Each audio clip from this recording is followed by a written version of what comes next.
Good evening. Welcome to APTN National News. I'm Dennis Ward. And I'm Melissa Ridgen. Several First Nations in British Columbia were delivered a blow today when the Federal Court of Appeal dismissed the application to quash approval for the Trans Mountain Pipeline expansion project for a second time. Jamie Pashagumscum reports from Ottawa. The court unanimously dismissed challenges by First Nations people who were against the approval of the Trans Mountain Pipeline because they say they were not properly consulted. But in a press conference after the decision, Natural Resources Minister Seamus O'Regan said the government did. It affirms that we delivered on our duty to consult through a meaningful two-way dialogue. This included listening to concerns, responding and finding solutions, accommodations to address and mitigate those concerns wherever possible. And most importantly, it meant moving forward in partnership with Indigenous communities. First Nations leaders responded in Vancouver, saying that they will appeal the decision in the Supreme Court of Canada. I think the whole point to these discussions is the recognition of our Indigenous law, of our Aboriginal right to our title to our land and our water, and the reconciliation between Canadian law and our law. And that is what didn't happen. The government said that it will continue to consult with First Nations people. But O'Regan said in the House of Commons Tuesday afternoon that nothing will get in the way of construction. Today, work on the Greater Edmonton Pipeline construction is underway. Work at the Edmonton Terminal and the Kamloops Terminal is underway. Work at stockpile sites at Northgate, Merritt, Enoch, Cando, and Edson underway. Work at pump stations at Edson, Hinton, Black Pines underway. A statement from the Assembly of First Nations Tuesday says Canada must respect First Nations rights and title and jurisdiction, and that the UN Declaration on the Rights of Indigenous People and free and prior informed consent are the way forward. Now, the applicants in this case have 60 days to apply to the Supreme Court of Canada. Jamie Pashagumscum, APTN National News, Ottawa. This court decision marks a major win for Alberta Premier Jason Kenney. He says over 100 Indigenous groups were consulted throughout this process, and only a handful are pushing back. We are delighted with the historic decision of the Federal Court of Appeal today, removing the last significant legal roadblock to the completion of the Trans Mountain expansion pipeline. In this decision, the court said that, quote, significantly, the consultation process initiated by Canada invited the participation of 129 Indigenous groups potentially impacted by the project, and in the end, more than 120 either support it or do not oppose it. That they are trying to veto the right of over 95% of the affected First Nations to benefit economically. The 980-kilometer expansion will more than double the pipeline's current capacity when it's completed. About 20 youth are occupying the office of St. Boniface MP Dan Vandal here in Winnipeg. He's also the Federal Minister of Northern Affairs. The group, calling themselves Indigenous Youth for Wet'suwet'en in Winnipeg, are demanding the immediate removal of the RCMP and Coastal GasLink Company from the Wet'suwet'en territory.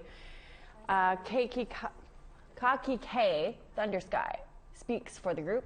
She says that the occupation supports the Wet'suwet'en faction that opposes the pipeline. And what's happening out there is just a complete violation of rights of Indigenous people, and it affects all of us. The land and the water, they're all connected. We're all related here on Turtle Island, and we really just need to protect it for the next generation.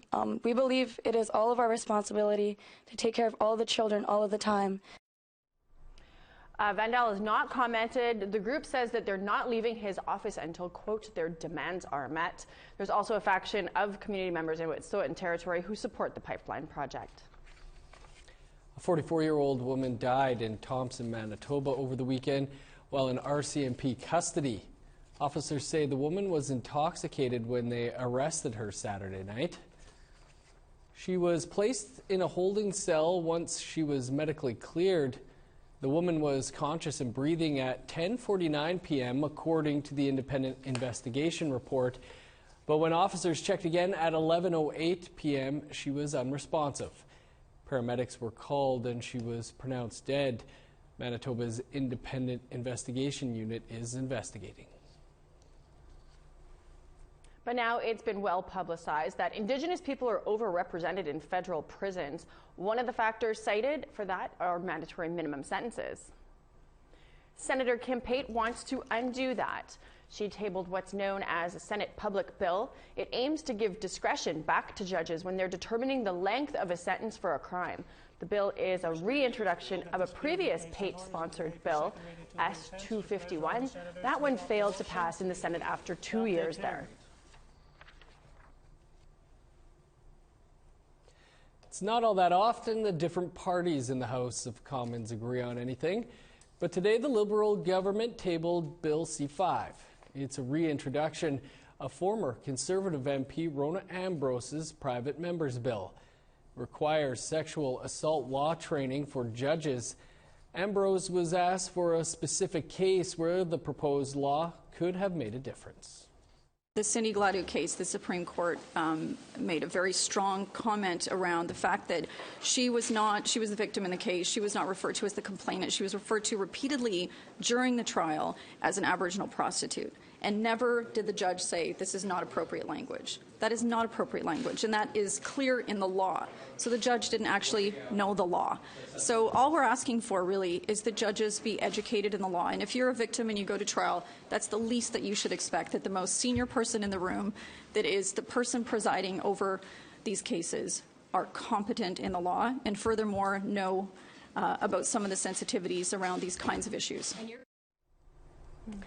Still to come, what's next for the community of Lake St. Martin after the feds say they're ending funding for evacuees?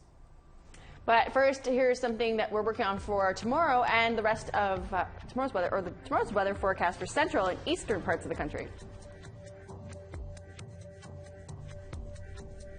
Off to the east coast, we've got -5 and snow in Charlottetown, 1 and snow in Halifax. Heart rate -8 and snow -13 with a mix of sun and clouds in Nain. Chibougamau -14 and a mix of sun and clouds. Gaspé -8 with a mix of sun and clouds. Sunshine -2 for Toronto. Sunshine and -5 for Ottawa. Sioux Lookout -8 and snow. Kapis Casing snowing and -5. Thompson -21 and sunshine. Puckatawaga -23 and sunny. -7s for Barons River, Princess Harbour, sunshine there. -6 for Winnipeg and Brandon. -1 and sunshine for Swift Current, mix of sun and cloud, and -5 for North Battleford. Sunshine and -24 for Stony Rapids, mix of sun and cloud, and 13 for La Ronge.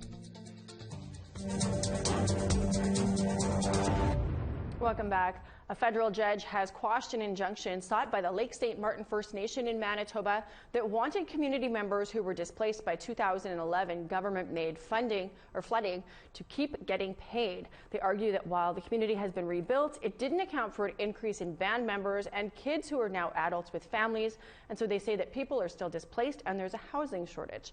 CTV's Josh Crabb brings us this story. Lake St. Martin resident Natalie Reeves wants to move back home. She and her 4 children were among nearly 1,400 people forced from the First Nation when water diverted into Lake Manitoba led to extreme flooding.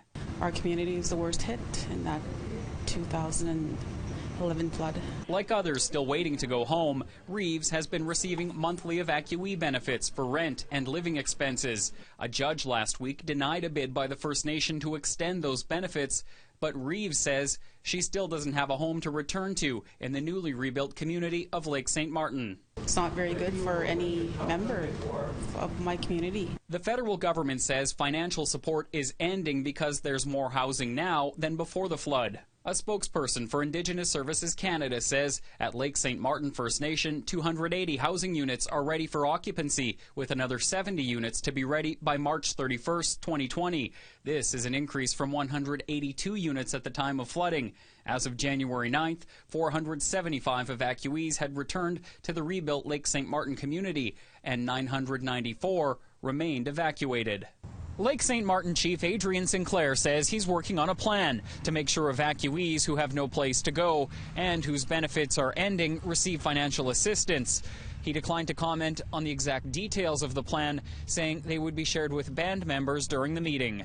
Well, right now they're getting phone calls left and right from the landlords, getting them that they have to get out. So that's the problem they're facing right now. Indigenous Services Canada says it's up to Chief and Council to assign housing to band members. It says 130 evacuees will continue to receive payments until the end of March, but Sinclair says he needs to find housing for 314 families. That is the goal, is to make sure every evacuee gets a house. That is our intention to do as Chief and Council. Reeves says her landlord in Winnipeg is aware of the situation and isn't kicking her out. But she's not sure when a home in Lake St. Martin will be ready for her and her children to move in. We need a roof over our heads, right? I have 4 kids. Josh Crabb, CTV News, Winnipeg. Elaine Bomberry has been a trailblazer in the music industry for 3 decades. Bomberry is a manager and producer who also co-created what is now the Juno Award for the Indigenous Artist or Group of the Year. Bomberry, who is our guest on Face to Face tonight, says there were no Indigenous people working behind the scenes when she first started out in the music industry. Sometimes it's just, you're wondering, do I really fit in this? Do we belong here? You know, because there was really no space for Indigenous musics within the larger music industry. You know, so it was just like with people like Buffy St. Marie, you know, breaking down those doors and recording, and Shingoose, you know, Tom Jackson, they all really kicked that door wide open. You know, so it was an honor to be, you know, once they opened the door, to be coming behind them and helping other artists as well. And you can watch that entire interview with Elaine Bomberry coming up right after the national news. The Inspire Awards are one of the highest honors the Indigenous community bestows upon its own people, and the 2020 recipients have been announced. That and more coming up after the break. And here's the rest of tomorrow's weather for the west and the north. Starting off in northern Alberta, we got -6 and snow for Fort McMurray, +2 and snow in Grand Prairie. 0 and snow for Edmonton, +4 for Calgary and sunny skies. 4 for Campbell River in Vancouver and cloud, 3 and rain for Quesnel. -12 with a mix of sun and cloud in Fort Nelson, 3 and snow for Prince George. Dawson City, mix of sun and cloud and -16 degrees, -3 and snow for Whitehorse. -22 and a mix of sun and cloud for Norman Wells, -21 and snow for Wati. Inuvik, -23 and snow, same with Tuktoyaktuk, -24 and snow for Sax Harbor. -27 and snow for Baker Lake, Repulse Bay, -28 and clear skies. Igloolik, -30 and clear, Cape Dorset, -11 and snow.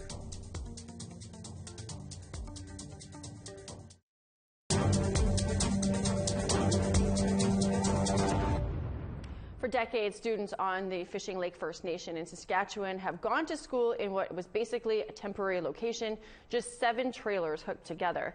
Now the community is celebrating a brand new $30 million building that houses K-12 education and daycare.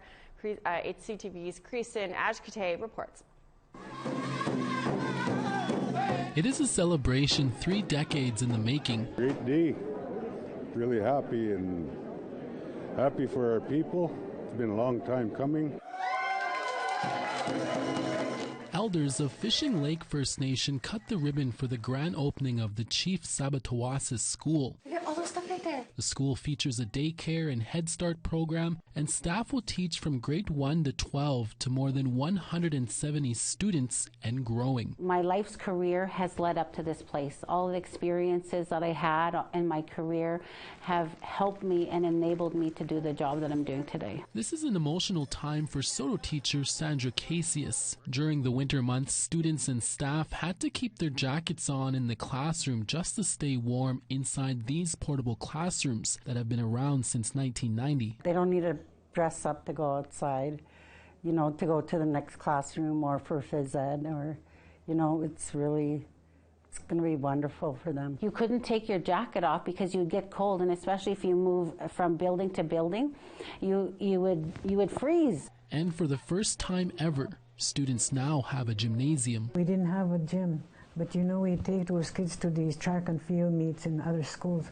Those kids came with more ribbons than the other schools. We have a treaty relationship with the Crown, and that's for sharing this land with our white brothers and sisters, our non-Indigenous brothers and sisters. We're like a family, and in exchange for sharing that, education, the spirit and intent of education was a promise made. After decades of negotiations with Indigenous Services Canada, the students of Fishing Lake finally have a school to call their own, one that will build athletes and future leaders of tomorrow. Chris Nashkate, CTV News, Fishing Lake First Nation. Anishinaabe comedian and storyteller Ryan McMahon was in Whitehorse taping a live episode of his podcast, Red Man Laughing. McMahon opened up to APTN's Chris McIntyre about his journey as an Indigenous comedian. Thank you, Marie, for being here. Originally from Couchiching First Nation in Treaty 3 territory, Ryan McMahon has been producing the critically acclaimed podcast Red Man Laughing for 8 seasons. For season 9, McMahon has decided to hit the road to record his podcast live in cities including Vancouver, Toronto, Winnipeg, and Whitehorse. I think it's best described as like a arts and culture podcast, and we like to support emerging artists and emerging voices and sort of be the ones that people can look to learn about what's next, what's coming in Indian country. And yeah, we the show started out as a comedy podcast, then I Don't Know More hit, and then it became a depression podcast. And it's evolved through time. And I'm tapping on my hand drum, and I'm waiting for the spirit to catch and for that song to come, and then it does. And it's one of those old style, real humble songs, almost like crying songs. Through comedy, McMahon aims to share his personal stories and twist stereotypes in a way that makes the audience laugh and think at the same time. And it's just like, I'm like, this is amazing. We have the possibility to reach their hearts and their minds and maybe change the way they think about something, or we have the chance to completely uphold stereotypes. And I can make jokes about drunk Native people, I can make jokes about not paying taxes, not going to school. I can uphold those stereotypes through comedy, or I can completely deconstruct them and blow them out of the water and reach people in a way that they go, oh, I never thought of it that way. Sometimes you play the Legion in Moose Jaw, Saskatchewan. Anyone from Moose Jaw?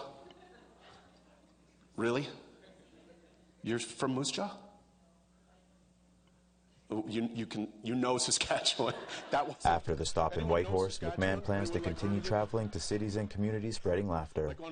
McMahon has many projects that he's working on, but hopes to focus more on stand-up comedy in the future.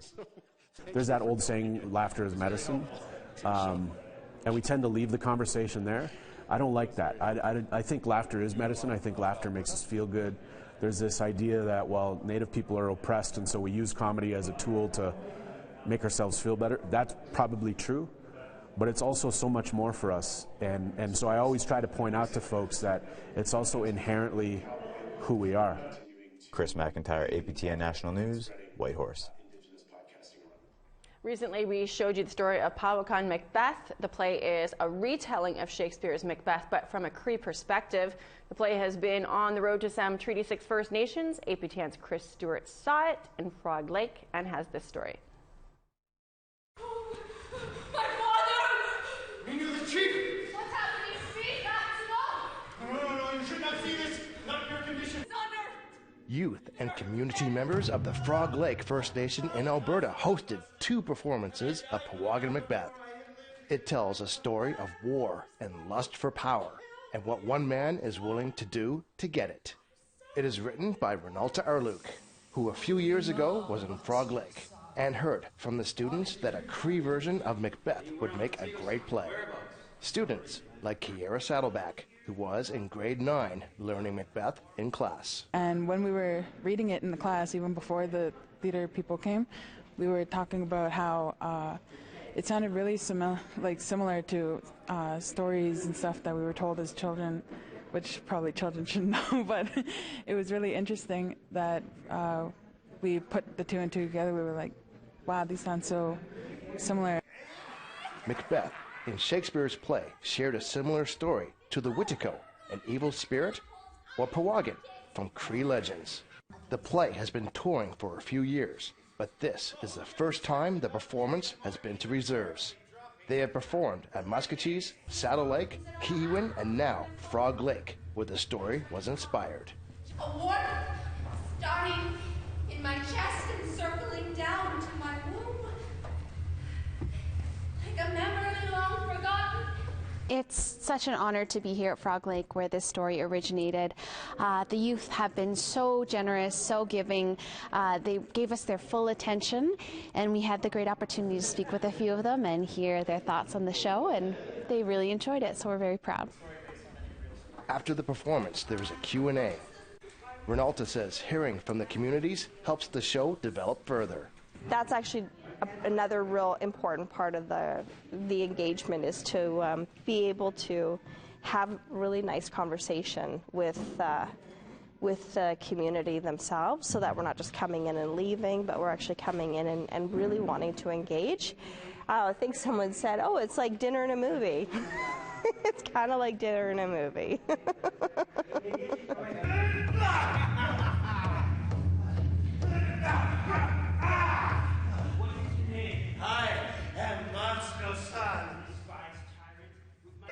Their next performances will be February 6th to 8th in Edmonton and the Decker Centre in North Battleford, Saskatchewan, February 12th.